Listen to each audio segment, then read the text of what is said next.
सुख और दुख एक ही साथ चलते। आज कोई आदमी सुख पे चढ़ा तो दुख में उतरेगा, फिर सुख पे चढ़ा फिर दुख में उतरेगा। आशा निराशा के इस झगड़े में ही मनुष्य झमेले में पड़ा रहता है। लेकिन आनंद एकमेव होता, उसमें सुख और दुख का विभाजन नहीं। आनंद में मनुष्य शांत चित्त होकर के सारी चीज को देखता है, जैसे कोई खेल हो रहा है, जैसे कोई नाटक हो रहा है। सब चीज को देखता है, और जो चीज बहुत ही भीषण भी लगती है उसे भी वो देखता है, और कारण की वो देख सकता है साक्षी भाव से। वो उसे ठीक भी कर सकता है, उसका इंतजाम भी कर सकता है, और कारण की वो एक महान आत्मा है। परमात्मा के सारे गण देवदूत आकर के उस चीज को इस तरह से समेट लेते हैं कि लोग पूछते हैं, अरे बाबा ये कौन था हमारे बीच में जिसने हमें बचाया। एक हमारी सहयोगिनी थी, वो एक बार राहुरी से आ रही थी, और उनकी बस उल्टी तो कहते हैं 3 बार गोल घूम के जमीन पे फिर से चारों पैर पे आ गए। सब लोग एकदम घबरा गए, बच्चे बच्चे थे सब घबरा गए।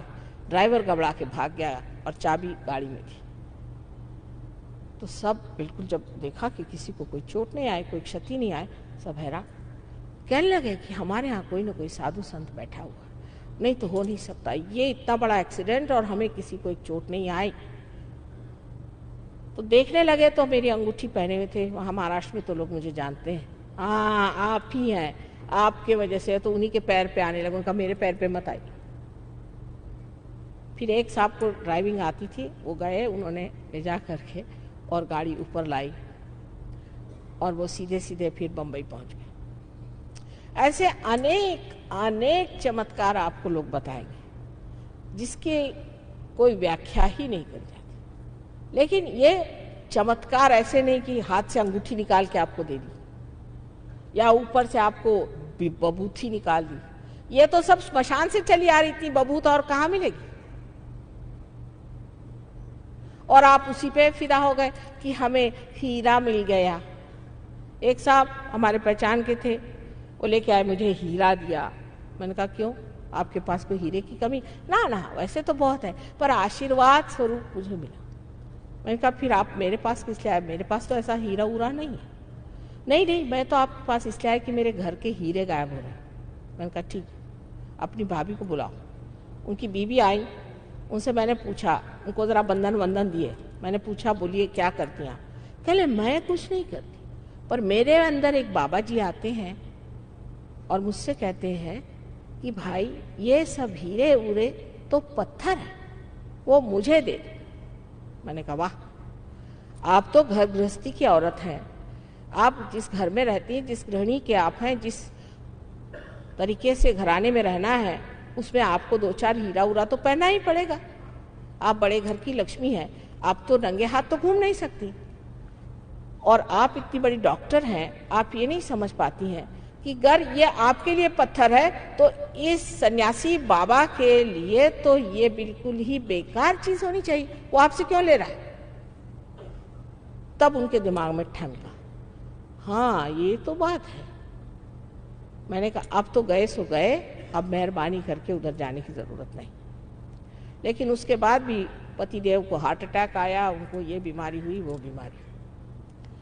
लेकिन लोगों का पागलपन है कि हीरा लेने, आज तक किसी भी साधु संतों ने, अवतरणों ने हीरा दिया सो सुनती नहीं हूं मैं। ये पता नहीं कहां से प्रचलन हो गया। शिरडी के साईनाथ ने एक बार पानी से दीप जलाए थे, ये बात सही है, ये हो सकता है। अभी मैं इटली गई थी, वहाँ पर वहाँ के जो मुख्य थे संचालक वहाँ के टेलीविज़न के, उन्होंने मुझसे कहा कि माँ आप पहले मुझे पार कराइए, फिर मैं आपका प्रोग्राम कराऊंगा। मैंने कहा अच्छा, एक क्षण में पार हो।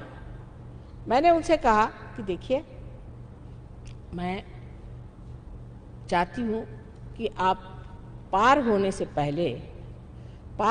पहले कृपया एक काम करिए कि थोड़ा सा मैं आपको पानी देती हूँ, वो आप पी लीजिए। तो उन्होंने कहा अच्छा पानी मंगाया। मैंने उसमें ऐसे उंगली की और कहा आप पी लीजिए इसे। नहीं पानी तो नहीं है। मैंने कहा क्या है? ये तो वाइन है। मैंने कहा वाइन नहीं, ग्रेप जूस है, आप पीजिए। कहले रहा से कैसे हो सकता है, पानी का ग्रेप जूस कैसे हो सकता है। मैंने कहा क्यों नहीं हो सकता, ये चमत्कार हो सकता है, पर किसी को हीरा दे के बेवकूफ बनाना ये चमत्कार नहीं। तो आनंद जो अपने हृदय में है वो पाने के लिए आत्मा को जागरूक करना चाहिए।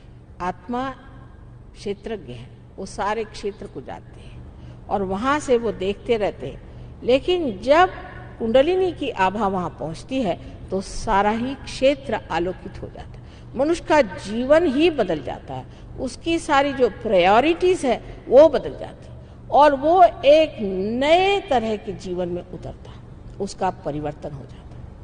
इस परिवर्तन का होना नितांत आवश्यक है। आज हम देख रहे हैं कि दुनिया में कोई भी चीज पकड़ी नहीं जाती, समझ ही नहीं आता कि जमीन है कहाँ, हम कहाँ खड़े हैं। ये जमीन आपकी आत्मा है जिसे आपको खोजना है और पाना है, और पाने के बाद उसमें स्थित होना है। अब बहुत से लोग सहयोग में आते हैं जबकि मैं भाषण देने आती हूँ, न जाने क्यों मुझे सुनने हजारों लोग चले आते हैं, पर उसके बाद चिपकते बहुत कम है, गोंद लगाकर भी नहीं चिपकते और अपनी वृद्धि नहीं कर लेते, न जाने क्या बात है। तो किसी से पूछा भाई क्या बात है, मैं तो गया था आपके प्रोग्राम में, मेरी जागृति हो गई, पर अब तो मुझे कैंसर हो गया। तो मैंने कहा अब क्या फायदा, तुम चिपके क्यों नहीं, तुम रहे क्यों नहीं। नहीं, उसमें के एक जो सहयोगी साहब थे वो जरा से बहुत हमसे अकड़ के बात की, तुमसे उससे क्या मतलब है भाई, तुम बैठो ध्यान करो। अगर कोई बात हो किसी ने अकड़ के, वहां कोई तुमसे इलेक्शन तो लड़ नहीं रहा कि भैया आइए बैठिए आपके गले में मैं हार पहनाता हूं। आप अपनी गरज से वहां गए हैं, उनकी गरज से तो गए नहीं। आपको अपनी समझ होनी चाहिए कि भाई मैं आया हूं यहाँ कुछ लेने के लिए, तो आप पहले आके, मेरे लिए कुर्सी नहीं उनके लिए कुर्सी, यहाँ बैठने को नहीं मिला वहां नहीं बैठने को मिला, तुम क्यों कुर्सी में बैठे हो, वहीं सिर फुटअव्वल शुरा। ये कोई परमात्मा के दरबार में आने की बात नहीं। इसीलिए नानक साहब ने कहा था कि सेवा कराओ पहले से, और सारे गुरु लोग ऐसे ही करते रहे। एक गुरु है वो गगनगढ़ पे रहते, तो उनसे हम मिलने गए थे, उन्होंने सबसे बताया कि माँ आ गई अब मेरे पास आने की जरूरत नहीं, तब मिलने गए थे। तो कहने लगे कि कोई अगर ऐसा वैसा मिले तो उसे मेरे पास भेजिए, उसको मैं ठीक कर दूंगा। मैंने कहा अच्छा भाई भेज देंगे, मुझको क्या मालूम ये गुरु लोग क्या होते हैं। एक महाशय ने जरा मुझे परेशान किया, मैंने कहा तुमको गुरु ने उन्होंने बुलाया, जाओ तुम गुरु गगनगढ़। हा गुरु महाराज ने बुलाया, तो भागे गए वहां पर। एक महीने बाद देखती हूँ कि बैठी हुई हूँ मैं ऐसे, और सामने से दो आदमी उनको उठा के ला रहे हैं, और ये जो तंगड़ियाँ हैं ये गले में फंसी ऐसे लटकाते लटकाते। मेरे आँख में आंसू आ गया। मैंने कहा हुआ क्या बेचारे, ये क्या कर दिया। आए, उनको ला के बिठाए, वहाँ से कुर्सी रखी। मैंने कहा हुआ क्या। कहने लगे कि माँ मैं वहाँ गया और गुरु महाराज ने मेरी तो हालत खराब कर दी। मैंने कहा क्यों। मैंने एक ही बात कही, मैंने इतना ही गुरुजी से कहा आपके खिलाफ में कि माँ जिसको देखो उसको ही रियलाइजेशन देती है, ये गलत काम है। बस इतना ही कहा मैंने, कोई आपकी ज़्यादा बुराई नहीं करी, बस इतना ही कहा कि माँ सोचती नहीं है, सबको रियलाइजेशन देती। तो रात में उनके वो शेर पे चलते हैं, उनके शेर आए, उन्होंने मुझे नीचे ढकेल दिया। मैं 18 फुट जाके नीचे गिर गया। वहाँ गिरा, मेरी सारी टांगें टूट गई। 3 दिन मुझे वहीं सड़ाया, और ऊपर से थोड़ी सी रोटियां ऐसे बांध करके किसी इससे छोड़ देते थे, कहा मर वहीं, तू मर वहीं, तू वहीं मर। कल मैं तो तंग आ गया, मैं कब उठाते मेरे को पता नहीं। फिर 2-4 आदमियों को भेजकर मुझे उठाया और नहला धुला के कहा अब अपनी माँ के पास जा, लेकिन ये दोनों तंगड़ियाँ अपने गर्दन में डाल के लटकाते हुए वहां जाना, वही तेरे को ठीक करेगी, मैं नहीं करने वाला। दूसरे एक महाशय जी को भेजा, तो वो आए 15 दिन में एकदम से लकड़ी होके। मैंने कहा हुआ क्या भाई। कहले माँ मेरे बस के गुरु नहीं। मैंने कहा क्या हुआ। कहले उन्होंने मुझे बताया कि यहाँ पर एक मंदिर है शिव जी का, उसको जाकर के रोज 2 बाल्टियाँ ले जाओ और धो, और वो 3 मील ऊपर चढ़ के जाना पड़ता है, तब वो मंदिर में धोता था। धोते धोते 15 दिन में मेरा ये हाल होगा, मेरे बस का नहीं, मेरे हाथ थर थर थर थर कांप रहे। और डॉक्टर साहब थे, अपने बड़ा बघारते थे, डॉक्टर साहब की हालत खराब गई। तो मैंने गुरुजी से कहा कि ये क्या करते हैं आप, ऐसा क्यों करते हो। कह ले गधे को गधे का काम। मैंने कहा है ये क्या मतलब? ये सब गधे हैं, इनको आपको रियलाइजेशन देना तो दीजिए, ये टिकने वाले नहीं, महागधे हैं, इनको आप क्यों चिपकाए हुए? इनको भगाइए, और अगर कोई नहीं भागता तो मेरे पास भेजिए। मैंने कहा अब मैं किसी को नहीं भेजूंगी महाराज, बहुत हो गई आपकी गुरु, आप मुझे किसी बच्चों को नहीं भेजना। तो ये बड़े कठिन जीव होते हैं, आसानी से हाथ नहीं आते, और न ही किसी को अपने पास करते हैं, और न ही किसी को वो पार कराते, क्योंकि वो सोचते हैं उनके अलावा सब गधे हैं। लेकिन मैं तो माँ हूं, माँ कभी अपने बच्चों के बारे में ऐसा नहीं सोचती। वो सोचती है मेरे सभी बच्चे पार हो जाएं, सभी इसको प्राप्त करें, सभी सच्चिदानंद होकर के संसार में आनंद से रहें, सबको सुख हो जाए, सबको परमात्मा के साम्राज्य में जगह मिले और ऊंचे से ऊंचे पदवी पर बैठे। यही माँ की हार्दिक इच्छा होती है, और उसको इससे क्या ज्यादा चाहिए। अब आप लोगों पर है कि आप में यह हार्दिक इच्छा अपने बारे में है या नहीं। इसीलिए क्योंकि ये इच्छा कम है, ये शुद्ध इच्छा जो कुंडलिनी आपके अंदर है, जिससे आपने इसे प्राप्त किया है, वो शुद्ध इच्छा जब तक आपके अंदर पूरी तरह से बैठेगी नहीं, आप कुछ पा न सकेंगे। और अगले साल फिर मैं आने पर फिर वही हालत है। जब तक आप सेंटर में नहीं जाइएगा आपकी प्रगति नहीं हो सकती है, क्योंकि ये सामूहिक चेतना का कार्य है।